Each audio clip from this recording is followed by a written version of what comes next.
भेड़िए का आतंक नहीं थम रहा है। देर रात 13 साल की बच्ची पर हमला किया गया, एक खबर मिल रही है। छत पर सो रहे बच्ची को हमले में घायल किया गया। 110 गांव में वन विभाग का सर्च ऑपरेशन जारी है। फरार आदमखोर भेड़िए की तलाश की जा रही है। छत पर सो रहे बच्चे को इस भेड़िए ने शिकार बनाया है। बहराइच में भेड़िए का आतंक थमने का नाम नहीं ले रहा है। देर रात 13 साल की बच्ची पर हमला किया गया। छत पर सो रहे बच्चे को हमले में घायल किया है। 110 गांव में वन विभाग का सर्च ऑपरेशन जारी है। फरार आदमखोर भेड़िए की तलाश की जा रही है। बहराइच में भेड़िए का आतंक थमने का नाम नहीं ले रहा है।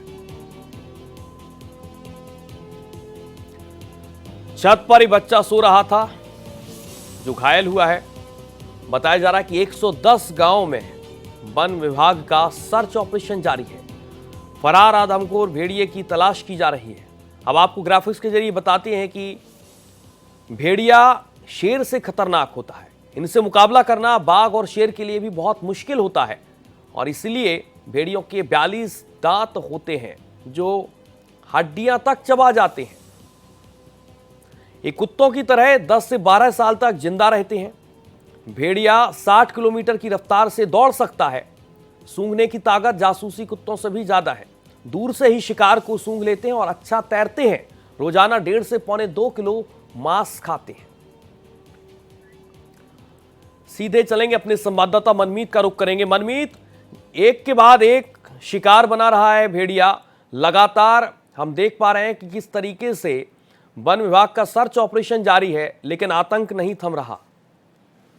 सूर्य, निश्चित रूप से अगर आप देखिए, जो आदमखोर भेड़िया है जो अकेले घूम रहा है, उसका आतंक नहीं रुक रहा है। और देखिए, ये जो घटना हुई है, 13 वर्षीय अरमान अली जो बालक है जिसके ऊपर रात में सोते समय हमला किया, और वो जो हमला हुआ है वो छत पर हुआ है। ये बालक जो है छत पर सो रहा था। आप सोचिए कि ये जो आदमखोर भेड़िया है वो इतना चालाक है और इतना ज्यादा एग्रेसिव हो चुका है कि वो छत पर पहुंच जा रहा है और छत पर उसने उस बालक के ऊपर हमला किया है। सूर्या, ये जो बालक है अरमान, इसकी तबीयत अभी अगर देखें तो ठीक नहीं मानी जा रही है जी। गंभीर रूप से घायल है। पहले उसको प्राथमिक इलाज कराया गया, फिर उसके बाद सीधे मेडिकल कॉलेज बहराइच उसको भर्ती कराया गया है। तो ये जो घटना है, क्योंकि देर रात की घटना है, अपने में ये माना जा रहा है कि जो भेड़िया है बहुत ही ज्यादा बहुत एग्रेसिव हो चुका है और लगातार हमले कर रहा है। लगभग 60 लोगों को सूर्या ये घायल कर चुका है, जिसमें 9 लोगों के 2 बच्चों की मौत हो चुकी है और एक महिला समेत 10 लोगों की मौत हो चुकी है।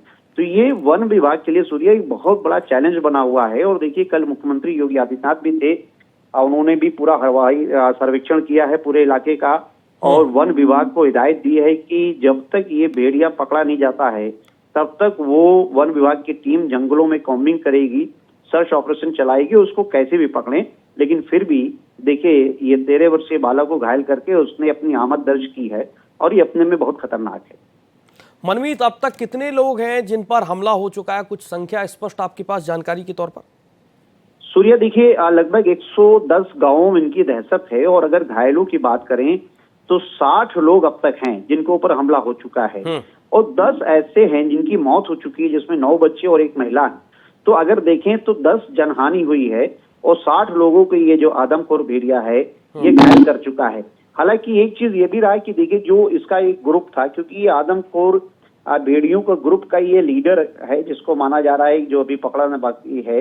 लगभग 5 अभी तो, क्योंकि 5 आदमखोर भेड़िए पकड़े जा चुके हैं, लेकिन ये इकलौता है, घूम रहा है और ये लगातार हमले कर रहा है। तो सूर्य, देखिए, ये अपने में बहुत खतरनाक परिस्थिति है कि ये लगातार अकेले घूम रहा है और घूमते हुए ये अटैक कर रहा है और बहुत ज्यादा एग्रेसिव है इस समय।